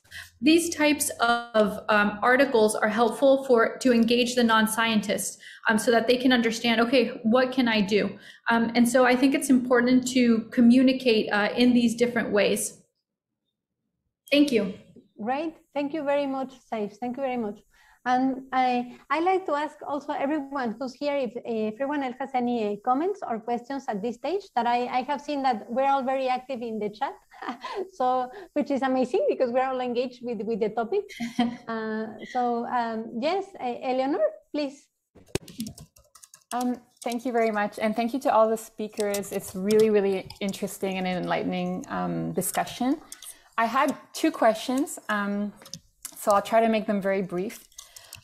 The first one is for Saif. I found that the framing that you had in terms of capabilities approach was very, very interesting. I really like that in terms of connecting to your human-centered work and very inclusive approach to what you're doing. And when you compare that to the SDG frame, which is a little bit more distance from individual humans, and you compare that also to the human rights approach, which is almost like a bare minimum. So the human development capabilities approach is a step above that. And so my question to you was in terms of selecting capabilities that are maybe very specific to the context in Mexico. Have you thought about specific ones that you think you would focus on first, for example, in your work? Yeah. So yeah, that's actually a really interesting question. Also, I would say I've had the advantage of working, for instance, with rural communities in the US and also rural communities in Mexico. And so I think thinking about what is the difference between these two populations and what is the key thing that you want to focus on is very important. I would say, I think it's also identifying the advantages that each community has. So I would say in Latin America, you have communities that are very collaborative in nature and also in terms of how they share information with each other. And whereas, for instance, in the U.S., I've been designing for workers in the U.S. context. There you have the issue that there's a lot of barriers for collectively sharing information that can benefit all actors. And so you have to understand that you have now suddenly that barrier. For instance, in the US, it's a much more individualistic culture. And so that means that how information is brokered is very different than in Latin America, where you have a collective that tends to work together to achieve their different goals. So I think on one hand, it's understanding that notion that one culture is very collective, the other culture is much more individualistic.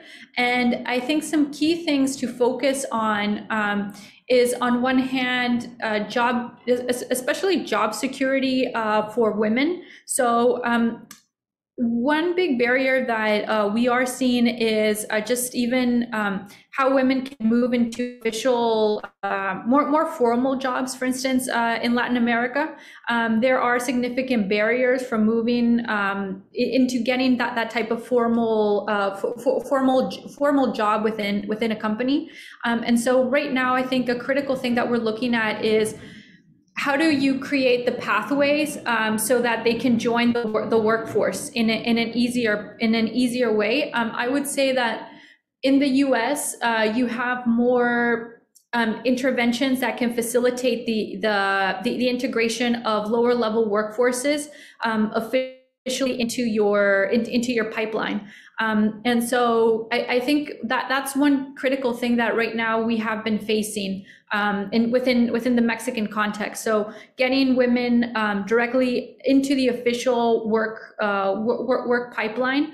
And I think also another critical thing is understanding these differences that I mentioned about that some are individual and the other work more as a collective. Also understanding the time management as well.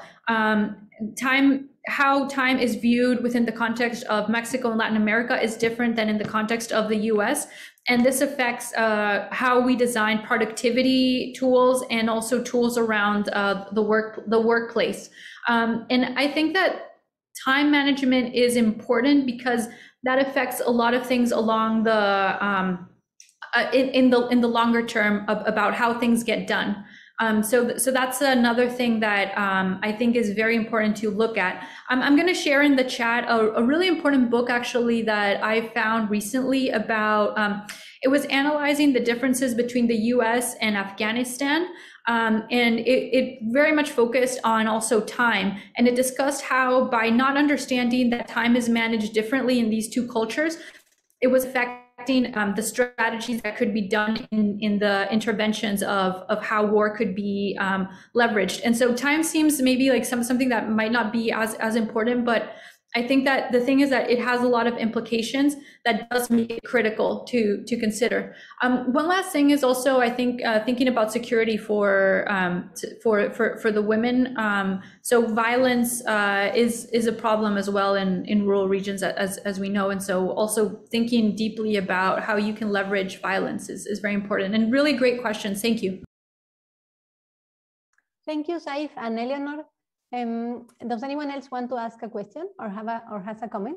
And see here, I like to put on the spot our male colleagues because apart from Manuel, I think it's mostly us who has been discussing and asking questions. And as you know, this is a topic that needs to engage all of us. I feel tempted to do like in school and just start calling names, but I won't. I won't because otherwise you won't want to come to to this anymore. But I do have another question. Yes. Yes, okay. Let me, Eleanor, sorry, let me see if someone else has a question because I'm mindful of time.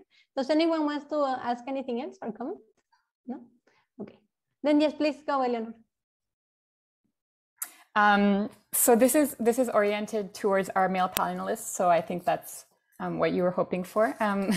So I have a question for Manuel Morales. Thank you so much for the interesting discussion on sustainable finance. I think ESG is so important, bearing in mind the, how power in our world is connected to money, obviously, and to see financial institutions globally start to prioritize ESG metrics in investment, green portfolios, socially just portfolios, I think is really important. I think that your work in using natural language processing and data science techniques for measurement of ESG is really important. And I was wondering if you've thought about the other side of this, which is the actual ESG indicators of AI producing companies. So that's one of the challenges that we have so much in AI is and that we've been discussing today is the human rights impact of AI, the gender impact of AI, and so on. And do you see using AI to measure ESG as kind of connected? Because I see them as two sides of the same coin in a way. So I just wanted to hear your thoughts a little bit on those issues.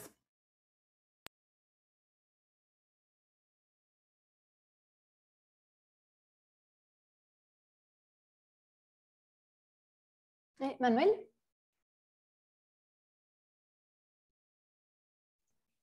I'm not sure, but when I check, I cannot see Manuel.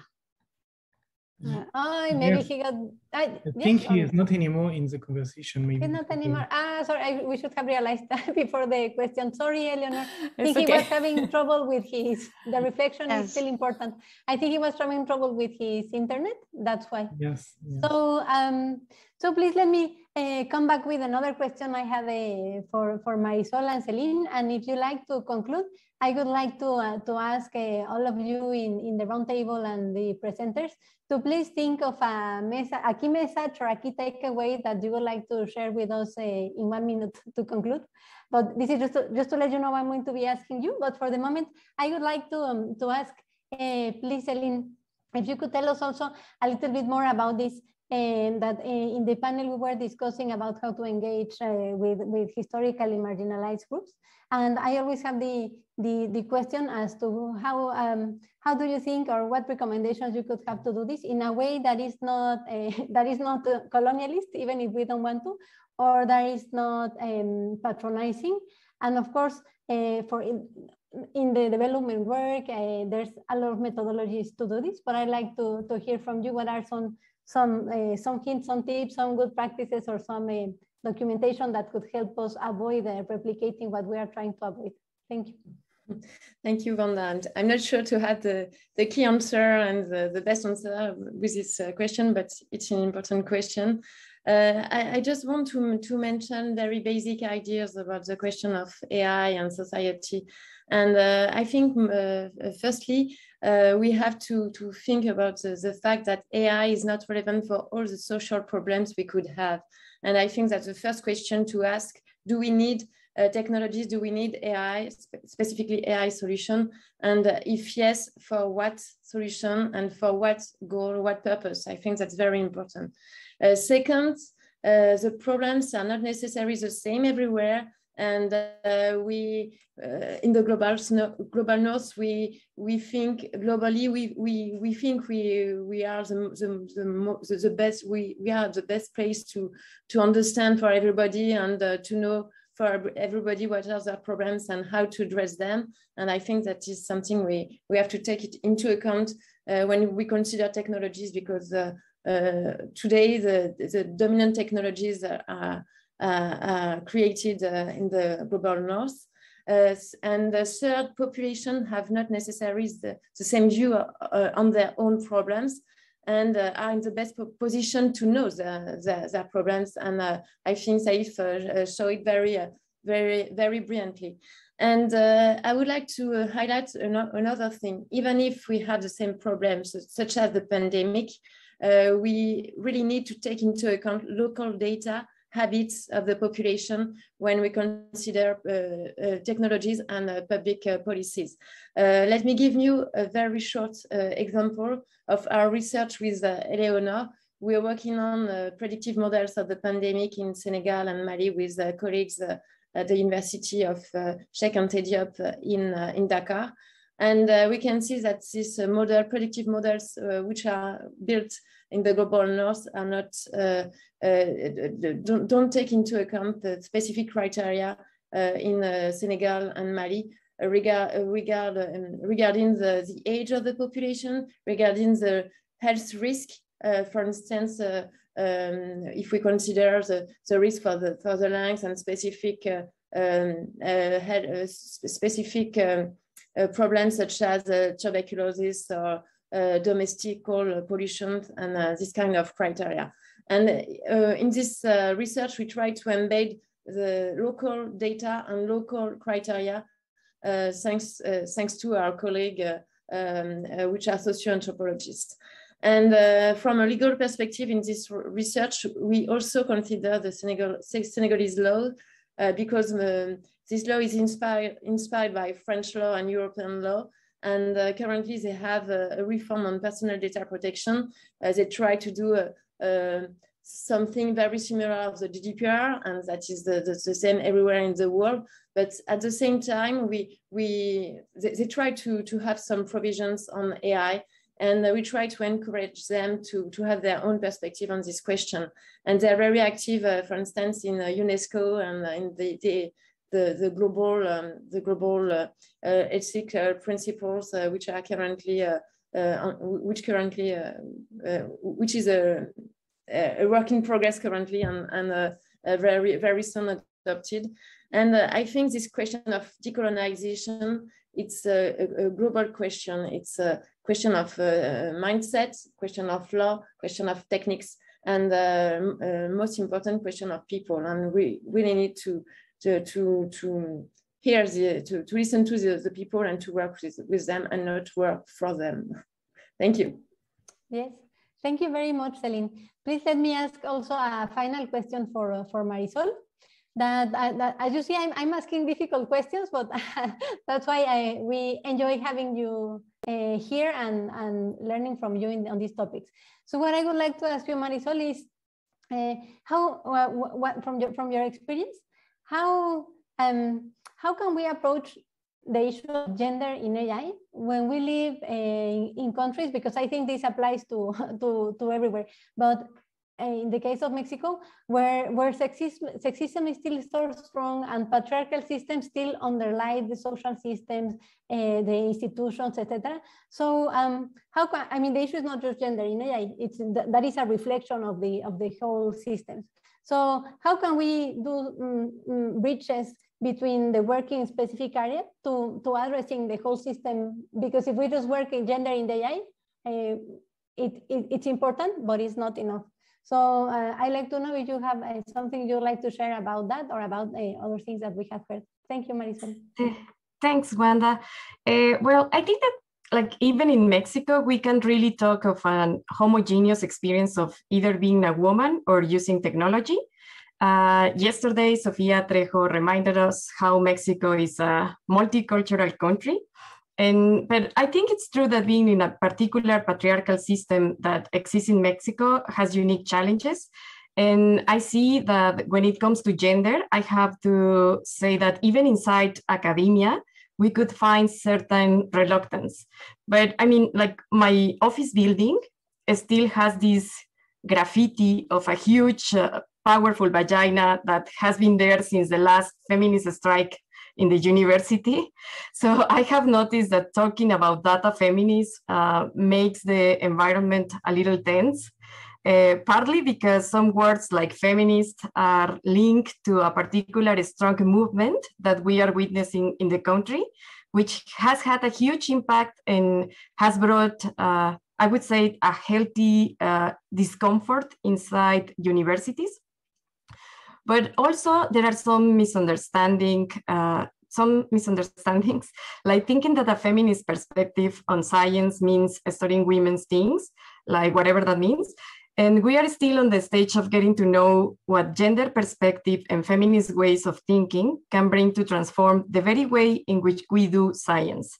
So I think that addressing the issue inside the artificial intelligence community could help bringing the attention to broader topics like justice, the production of knowledge, and the cultural, political, and social dimensions of the algorithms, which sometimes are overlooked by programmers, but also bringing the issue of sexist AI in our society in Mexico, outside the tech community. I think it's an urgent matter in order to explore how technologies impact certain groups here in Mexico. Like, for example, 2 years ago, we saw this bug in Google where search suggestions associated to the word niña or girl were openly of sexual nature. So I think that this very bug or feature had been detected and fixed in other countries, mostly in the global north. So I think that in this example, we see the need for a critical intersectional analysis that takes into account not only gender, but also the particular ways in which the gaps in our regulations could render certain groups exposed for exploitation. And yeah, I think that we should address this issue of artificial intelligence. That addressing the issue here in this country is important, maybe not from a techno-solutionist point of view, but seeing it more like a key discussion that brings the opportunity to look deeper in the way in which our technology reflects power dynamics and social injustice. Mm-hmm. I have to say in Spanish, buenísimo, Marisol. No, thank you very much for sharing. And I agree with you that sometimes when you say feminism or just even gender, it's already a little bit dense. But I think that's why we need to keep doing it and putting it on the table. So thank you very much. And please allow us a little bit of flexibility with the time. So I can ask our colleagues, presenters, and in the roundtable to please give us in 1 minute one key takeaway or one thought, one recommendation that you would like to share. And I'll start, please, with Paola, please. Hi. I'm putting you on the spot, Paola. Thank you, Wanda. Amazing conversation. Thank you for sharing, everybody. Amazing resources. I always think I come from a feminist, decolonial, anti-capitalist, anti-racist perspective. And for me, it's always hard to balance, like, for example, we are speaking about governments, and in the case of Mexico, we have seen how governments have done very poorly about addressing structural violence against women. We are still witnessing feminicide every day. So for me, it's a very complex issue when we think that AI is going to be used to address these issues when I don't see like public policy addressing like structural violence in our country. And for example, also when we think about like the global perspective and also this problem of geopolitics and how AI is used as a tool for war and also for deepening these asymmetries of power and knowledge between countries. And I see these huge corporations that are basically patriarchal and racist and colonialist by nature. I'm also in conflict with how can we really, truly build AI systems that are not reinforcing violence in some way against women and girls. So that's just a reflection. No, thank you very much, Paola. We need to, I wish we were in person, and a meeting in person, and we could go for coffee and dinner and drinks and continue discussing, because we could discuss it for many months. So thank you very much, Paola, for being here. Then may I ask Celine, please, to share your final comment? Thank you, Wanda. I think I do not have only one thought about this question. I just want to say that I already mentioned that it is very important as academics to talk about these issues. And I hope we can continue this conversation because it's very exciting and inspiring. So thank you all, and I hope we can continue and try to build something between North and South America, but Central America, but also with Europe and everywhere we could build something. I really would like to create a network. Thank you. Thank you very much. Also, now that you mentioned Africa, I said, once we should organize a meeting, Senegal, Mali, Canada, Mexico. I'm a big fan also of meeting with our colleagues over there. And with the colleagues that Faiz mentioned also in Africa and Asia. Anyway, ideas, we have a lot. Thank you very much, Celine. Then may I ask Marisol, if you'd like to share some final words? Well, I can't think of any except just thank you again and thank all the organizers for this wonderful event. Thank you very much, Marisol. Thank you for coming with us. We love hearing your insights. Then may I ask Karine maybe to share your final word too, please? Yeah, first of all, thank you. Thank you. It was very enriching. It will be like a comment from a sociologist and anthropologist. I think this is not a technological issue. This is human being and human dignity first. And maybe if we work to have like critical perspective, I think this is very important. And technology is maybe complicated, but there is nothing that we can do if we work together. And I'm not, maybe call me naive, but I think that we can make it work. And to talk about accountability, I think this is also very important, and to have like a mandatory regulation instead of ethics. I used to work in ethics, and now I do not use that word anymore because of AI and digital. So yeah, thank you.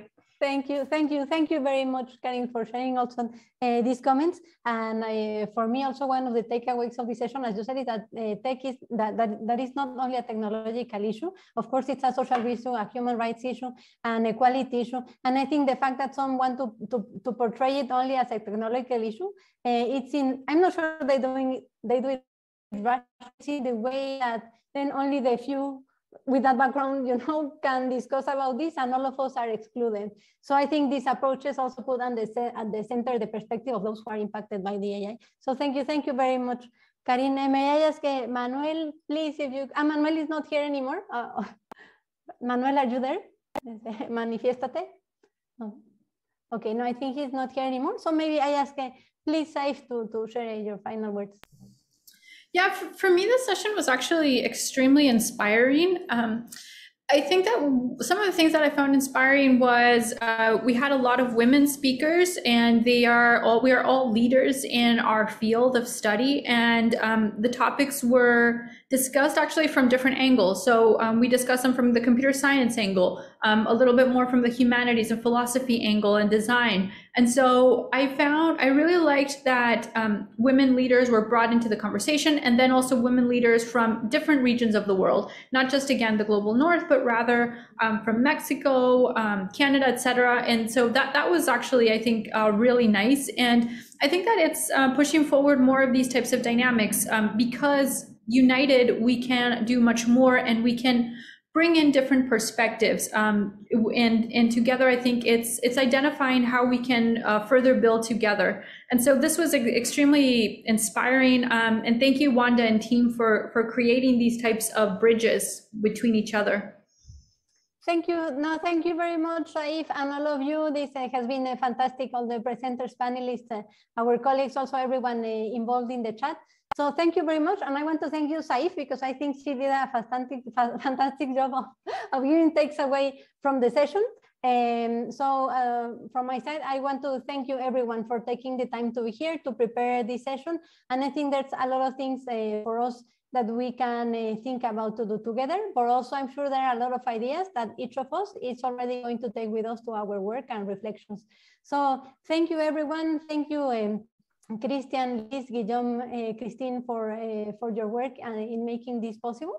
So I'm going to say goodbye at this point, and then please give the floor to Liz and Christian, that I think I'm going to say some final words to close the dialogue. Thank you very much. Merci beaucoup. Gracias. Thank you, Wanda. Very interesting and enlightening panel. You have a lot of comments, I can see that. Thank you all, especially the researchers and all the participants in this first interactive dialogue. It was our aim at the beginning. This gathering has revealed the importance for me to continue to share our scientific work and ensuring that we have evidence base which highlights the social impacts for the good or the bad on AI and digital technology. And this aspect includes human rights and gender.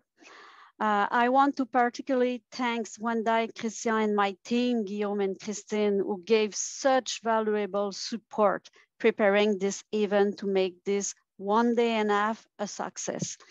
We look forward to continue this interactive dialogue because it gives us a space, I think, within which to reflect on whether the bridges we are building with Christian and Wanda between the global South and North. It is the first step, but I hope it will be not the last. Thank you all. Christian.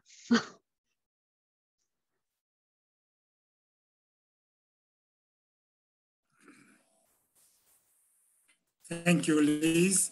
Thank you, Wanda. It was a magnificent session. Really, I learned a lot.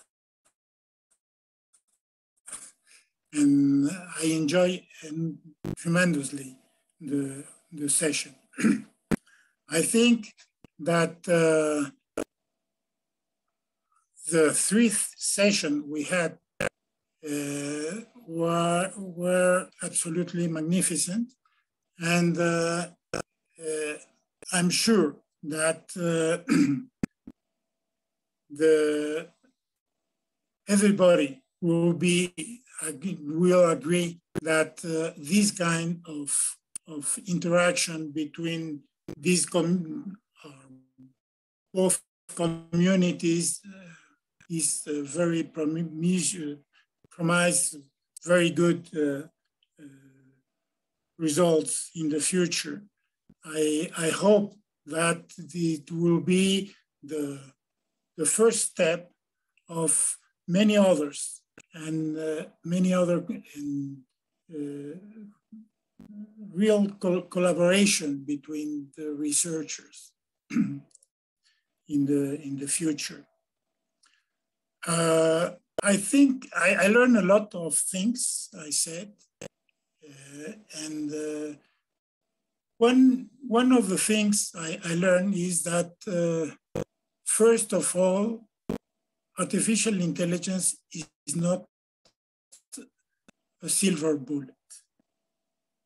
We need to know exactly where and when we can work with that technology.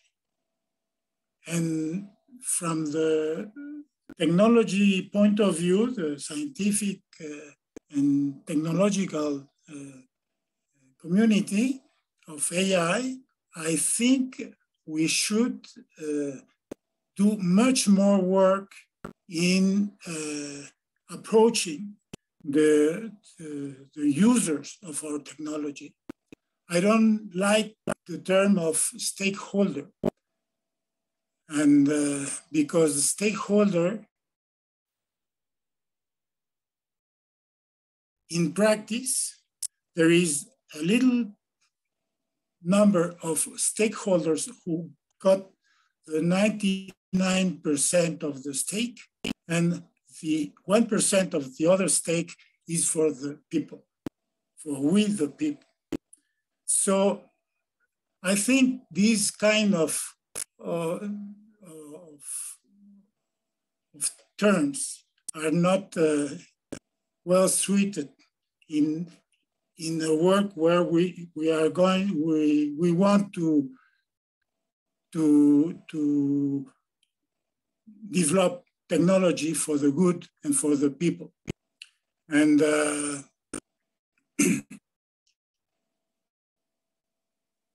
I think also that the session of today was extremely important because we heard from all of you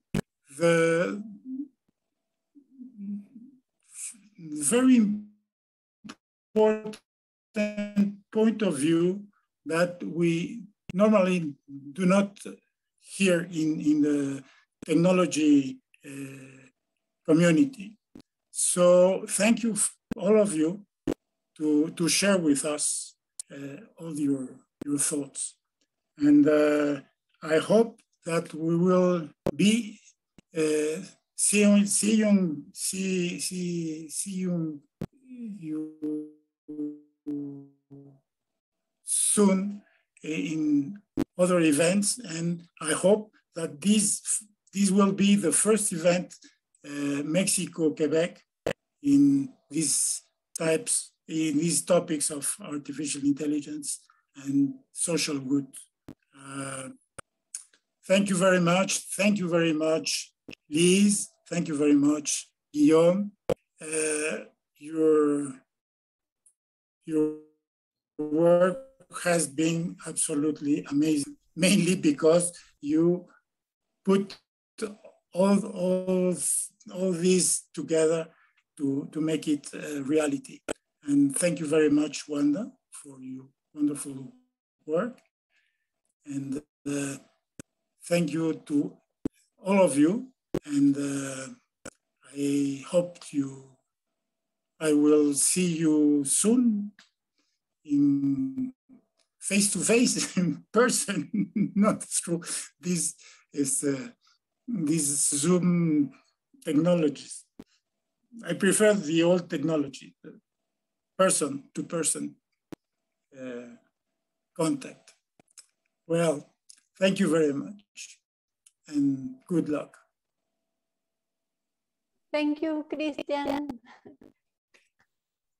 Thank you, Christine, Guillaume, Liz. And yes. Thank you everyone for being here for the fascinating discussions. Take care and let us keep in touch to follow up on all this. Thank you. Yes, thank you. Bye-bye, everybody. Thank you, bye. Bye. Bye, everyone. Thank you.